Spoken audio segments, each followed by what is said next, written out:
Today, even as the world is going through this coronavirus pandemic, one of the key things that people all over the world are struggling with or are worried and anxious about are their finances.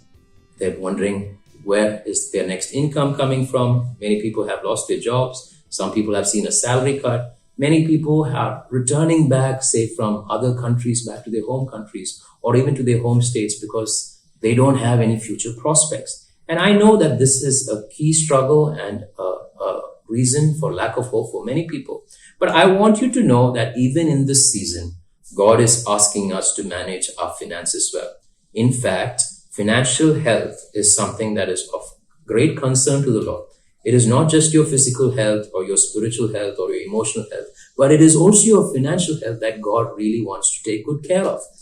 If you look at the Bible, there are about 23,000 verses in total, and nearly 10% of these verses are talking about money in some form or the other.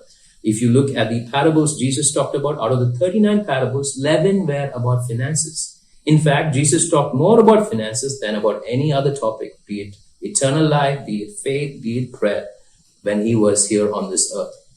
So I want you to know, your finances are of a top priority to God. And he has three key words when it comes to finances. One is that we spend. He wants us to spend on ourselves and our families. But he also wants us to make sure that we spend wisely. We don't spend more than what we earn. Our expenses should not be more than our income. And this is something that a lot of us would struggle with. We take way too many loans. We have too many EMIs. And I want you to know, spend wisely. Make sure that what you are spending is within your limits. The second thing God encourages us to do is to sow. We can sow into the ministry. We can sow into people's lives. And this is something that people are always concerned about. If I don't have enough money, how will I give unto others? But here's what heavenly wisdom talks about. Proverbs 11:25 says that when you give freely, you will get more wealth. Now, this sounds contrary to what the world might say, but this is what God is saying, that as we give more and as we sow more into others, into the church, into ministries, God will bless us with more wealth. The third part is to save. And this is an area we all struggle with. Many of us would be okay with spending. Some of us are okay with sowing. But when it comes to saving, many of us would say we don't have enough to save. But I want you to know something. God is very much impressed by people who save, who invest. In Ecclesiastes 11, God talks about us diversifying, not into one venture, but to 7 or 8 ventures. We got to invest in different things. He tells us that if we are watching the sky, instead of taking hold of our opportunities, we will fail to sow. In fact, in Genesis 26:12, we hear about Isaac. In the time of famine, he sowed by faith and he reaped 100-fold. Which reminds me of a young boy who is 21 years old now, who invested in the Indian stock market just 2 months back. He started small. He's very young. But today, 2 months in, he tells me that his investment has grown by 25%. Even at a time when everybody was afraid to invest, this young man decided to invest, and today he has seen his investment grow. And God really wants us to invest, save money, so that it can grow, and out of that growth, we can sow more into people's lives. Now, how do we invest? There are so many ways we can invest. One way for us is a simple way.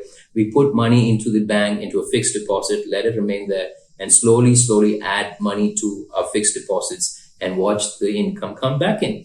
We can also invest into bonds, government bonds, sovereign bonds, a lot of bonds that are available today, even by the government. And those, again, give us a small, steady income while with minimum risk. There is another way to invest, and that is into the share market. You can buy shares, you can buy mutual funds, you can invest into SIPs. And these are ways, again, where you can generate wealth. You can invest into real estate.